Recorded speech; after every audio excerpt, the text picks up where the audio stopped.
আজকে এটা দেখানোর আগে আমি অবশ্যই ঠাকুরের নাম করে রাধে রাধে বলে এবং বা ঠাকুরের আশীর্বাদ নিয়ে, শিবশক্তির আশীর্বাদ নিয়ে, কৃষ্ণ মন্ত্রে মানে আমার যে গুরু দীক্ষা তার নিয়ে।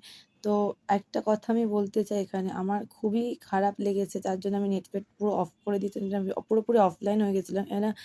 আমি কিন্তু মানে খুব মানে যদি আমি পড়াই তখন আমি কিন্তু খুব স্ট্রিক্ট টিচার। ওকে? এমন নয় যে আমাকে আপনি যেকোনো কথা বলে দিতে পারেন বা আমি তার জন্য কিছু বলব না আমাকে, এটা আপনি একদম মানে আপনারা কেউ ভাবতে পারবেন না। ঠিক আছে? কেননা আমি যদি একা ৭-৮ জন ছেলের সাথে ক্লাস করতে পারি এবং তারা প্রত্যেকে আমাকে বন্ধুর মতো, বোনের মতো দেখতে পারে এবং আমি যখন ক্লাস করিয়েছি, আমি কিন্তু অনেক ছোট থেকে ক্লাস করাচ্ছি। আমি ক্লাস 8 থেকে ক্লাস 10-12 এ দাদাদেরকে পড়াচ্ছি। সো আমার আ ডেপথ আর আপনাদের ডেপথটা সমান নয়। ওকে? তো কিছু কথা বলার আগে একটু ভেবেচিন্তে বলবেন যে আপনারা কার সম্বন্ধে কি ব্যাপারে আলোচনা করছেন। হ্যাঁ, একটা ভিডিও লিক হয়েছে অবশ্যই, সেটা আমি দেখেছি সোশ্যাল মিডিয়ায়। যেটা আমারও খুব খারাপ লেগেছে, যেটা শাহরুখ খান এবং সালমান খানকে নিয়ে হচ্ছে বা করণ জোহরকে নিয়ে যে ঘটনা ঘটে, ভীষণই খারাপ লেগেছে এবং শুধু খারাপ লাগেনি, আমার প্রচণ্ড মানে ব্যাপারটা আমার ঠিক ভালোও লাগেনি। কিন্তু একটা জিনিস আমি দেখলাম যে যদি আপনি গুণ চান, তো একটা যোগী মানুষ বলুন বা একটা ভোগী মানুষ বলুন, যেটাই বলুন না কেন আপনি, তাদের কিন্তু একটা নির্দিষ্ট কিছু গুণ চাই। সেটা হচ্ছে গিয়ে রজোগুণ, তমোগুণ এবং সত্ত্বগুণ। তো সেই প্রত্যেকটা গুণ কিন্তু আপনার মধ্যে দরকার। তো আমি যদি পুরুষ এবং প্রকৃতিকে ভাগ করি বা ফেমিনাইন এনার্জি আর ম্যাসকুলাইন, সরি এটা কালি পড়ছে না গো। ওকে? আর ম্যাসকিউলাইন এনার্জিকে মধ্যে ভাগ করি। আমি কিন্তু ১ম দিনেই আপনাদের বলেছিলাম যে ডিএফ মানে হলো ডিভাইন ফেমিনাইন। ডিভাইন ফেমিনাইন কিন্তু সবসময় ডিএমকেই চুজ করে, অন্য কাউকে নয়। কেননা এটা কিন্তু ডেস্ট্রয়ার ম্যাসকিউলাইন। ওকে? দুটোর ডি এর মানেটাও কিন্তু আলাদা। তাহলে আপনাকে বুঝতে হবে। আপনারা অনেকেই আমি দেখলাম একটা পয়সা গিয়ে ইয়া বিভিন্ন খারাপ উচ্চারণ করছিলেন এবং এটা বলে চিৎকার করছেন। একটা কথা মনে রাখবেন যে বাচ্চার যে চাহিদা, সেটা কিন্তু মায়ের আগে আসে। কোনো পুরুষের কিন্তু ততটা আগে আসে না। যতটা একটা মহিলা চায় যে আমার বেবি হোক বা আমার বেবি আসবে, এবং তারা তখন ছোটে কোথায়? গিয়ে মা মনসার থানে গিয়ে, এখানে ওখানে মন্দিরে গিয়ে সেখানে সংকল্প করেন আপনারা যে আমাদেরকে বেবি দিন, বেবি দিন, বেবি দিন, এবং আপনারা কান্নাকাটি শুরু করে দেন ভগবানের। তাহলে একটা কথা আপনাকে বুঝতে হবে যে ভগবান আপনাকে চুজ করেছে মানে আপনাকে যথেষ্ট ম্যাচিওর হিসেবে চুজ করেছে। তাহলে আপনি বোধহয় সেই ম্যাচুরিটি পাওয়ারটা আপনাকে আনতে হবে। এমন নয় যে আমি অন্যকে দুটো কথা ছুড়ে দিলাম এবং সেই কালিটা যে ছিটকে আপনার গায়ে আসতে পারে সেটা আপনি দেখলেনও না। ঠিক আছে? So be careful. ওকে? কোনো কথা আপনার বলার আগে ১০ বার ভেবেচিন্তে বলা উচিত। কেননা আপনার বাচ্চাও কিন্তু আপনার থেকে এই কথাগুলো শিখবে এবং পরবর্তীকালে আপনার উপরও প্রয়োগ করবে এবং তার পিতার উপরও প্রয়োগ করবে। ঠিক আছে? এবং না জানি আর কতজনের উপর প্রয়োগ করবে।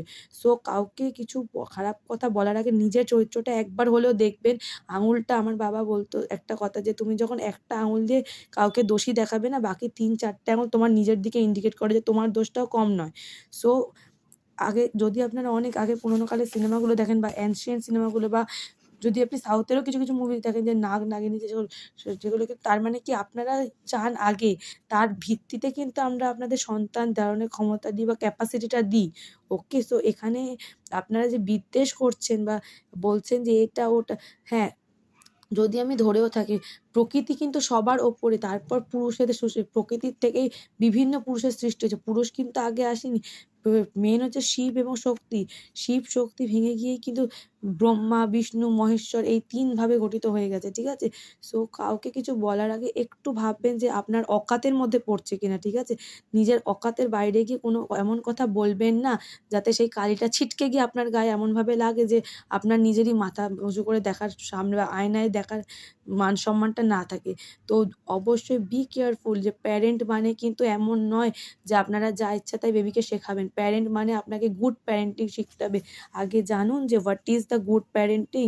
বাচ্চাকে বললাম যে তুমি পড়াশোনায় ভালো করো। ও তোমার থেকে ১০ নম্বর বেশি পেল কেন? আর আমি তোমার থেকে ১১ নম্বর বেশি পেয়েছিলাম কোন পরীক্ষাতে, সেইটা জানালে হবে না। আপনাকে টোটাল এই জিনিসটা আপনাকে জানাতে হবে, শিখতে হবে। আমি যদি ভেবে থাকি যে আমি কারুকে দিয়ে শেখাবো, তার মানে কিন্তু সেই ঘটনাটা বা সেই জিনিসটা আমার মাথায় আগে এসছে। আমি আগেই বলছি, ভিআই যে প্রসেস বা আইভিএফ যদি আপনি পুরো প্রসেসটা দেখেন, এই পুরো প্রসেসের মধ্যে কিন্তু সায়েন্টিফিক লুকিয়ে আছে। এটা কিন্তু বাচ্চাদের ক্লাস নয়। আমি বারবার বলেছি বাচ্চাদের ক্লাস এটা না, এটা বড়দের ক্লাস। তো বড়দের ক্লাসে যখন আপনার ক্লাস করতে আসেন, অবশ্যই সেই ম্যাচুরিটি লেভেল নিয়ে আসুন। এমন আসবেন না যে আমি ২ টো কথা ৪ টে কথা বলে দিয়ে ছুড়ে দিয়ে চলে গেলাম। আর তার ফলপ্রসূ তো তাদের সম্পর্কের মধ্যে সেই মানে মানে গভীরতাটাই নষ্ট হয়ে যায়, ঠিক আছে? কাজেই একদমই এই ভাবনাটা ভেবে আসবেন না যে আমি রেগে গেছি বা আপনাদের উপরে রেগেছি। না, বরঞ্চ আমি নিজের ওপরেই রেগে গেছি যে কি মানে তাহলে তো আমার সৃষ্টি করা জিনিসটাকেই আপনারা ধ্বংস করে দেওয়ার চেষ্টা করছেন, তাই না? পৃথিবী তার নিজস্ব তালে ঘুরে বেড়াচ্ছে। আপনি পারেন না যে পৃথিবীকে উল্টো দিকে ঘোরাতে। কাজেই নিজেদের আগে নিজেদের মান সম্মানটার দিকে লক্ষ্য করুন, নিচের দিকে তাকিয়ে হাঁটুন। আপনি যদি ভাবেন না আকাশের চাঁদটা দেখুন, এই যে চাঁদটা এটা কিন্তু আকাশেই শোভা পায়। আর আপনি কোথায় আছেন? আপনি রয়েছেন এই পৃথিবীটার মধ্যে। আর এই পৃথিবী আর এই চাঁদের দূরত্বটা দেখুন কতটা।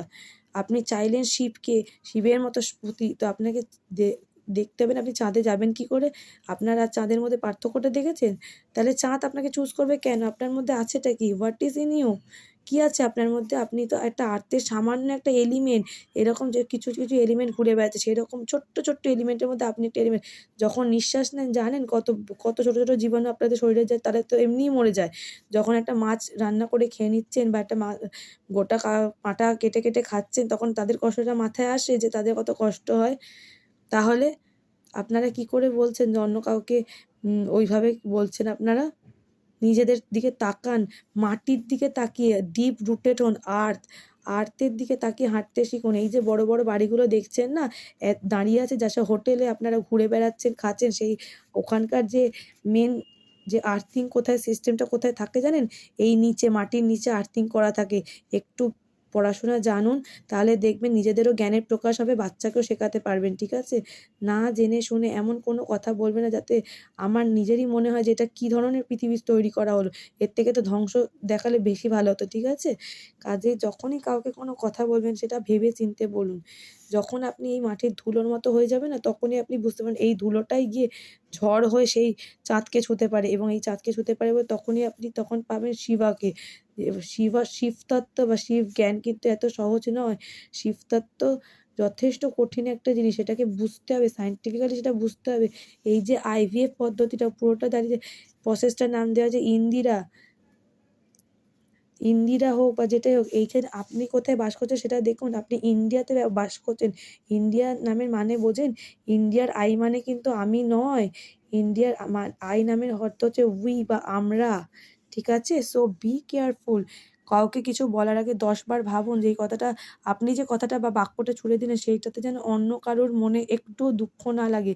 কেননা আপনি দুটো সরি বলতে পারবেন। কিন্তু আমার বাবা একটা ছোটবেলায় কথা বলত যে, "মা তুমি পড়াশোনা করো।" কারণ না পেনের ধার, কলমের ধার হচ্ছে গিয়ে সবচেয়ে বেশি। গুলির থেকেও এটা কিন্তু মানুষের বুকে গিয়ে ততটা আঘাত করে যতটা আপনি হয়তো ভাবতে পারছেন না। কাজেই আপনাদের সেই ক্ষমতাটা ভগবান দেয়নি যে আপনারা তাকে বা তার তৈরি করা পৃথিবীকে অন্য চোখে দেখবেন। তাই সে যেভাবে দেখাতে চেয়েছে সেভাবে দেখুন এবং নিজেদেরকে আরো ভালো ভার্সন বা ভালো মানুষ করে তোলার চেষ্টা করুন। নয়তো নিস মানে পতন হবে এবং পতন শুধু যুগের নয়, যুগের সাথে তাল মিলিয়ে সবকিছুরই একসাথে হবে। ঠিক আছে?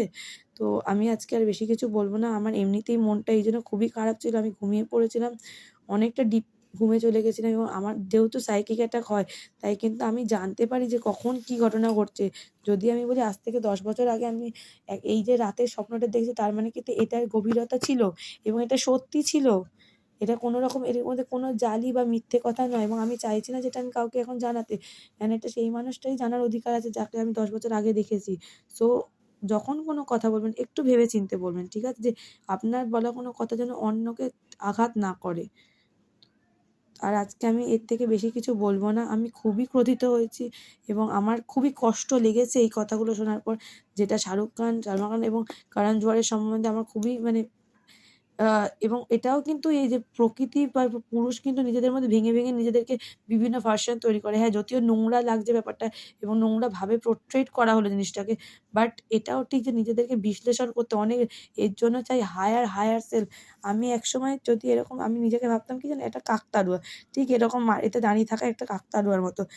যেখানে কাকতাড়ুয়াগুলো সেই ধান গাছ পাহারা দেয় দেখেছো তো? ওরকম। তো এখান থেকে আমি যদি একটা ডিএফ হয়ে উঠে আসতে পারি তার মানে আমার অরাটা ভাবুন কতটা হাই করে রেখেছি এবং আমার অরাটার কিন্তু চারিদিকে একটা সুন্দর পিঙ্ক কালারের একটা আভা বেরিয়ে আসে এবং আমাকে কিন্তু আমার অরার ভেতর আমি কাউকে ঢুকতে দিই না। কারোর ক্ষমতা নেই যে আমাকে ওই আমার অরার মধ্যে ঢুকে বা আমাকে খারাপ নজরে দেখবে।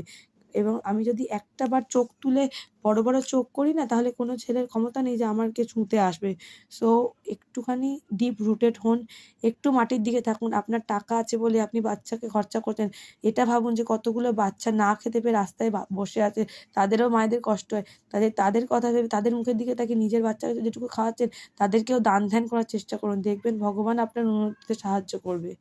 আমি অনেক মানুষকে দেখেছি, অনেক মেয়েদেরকেও দেখেছি যারা মানুষের ভিক্ষুকদেরও একটা পয়সা দেয় না। কিন্তু একটা পয়সা দিয়ে সেই একটা পয়সা কিন্তু ভগবানের খাতায় জমা থাকে। সেই টাকাটা কিন্তু সে ঠিক ফেরত দিয়ে দেয় কোনো না কোনো সময়। কাজেই একটু পরোপকারী হন, দেখবেন পরোপকারী হলে ভগবান আপনার উপকারে সর্বসময় চেষ্টা করবে।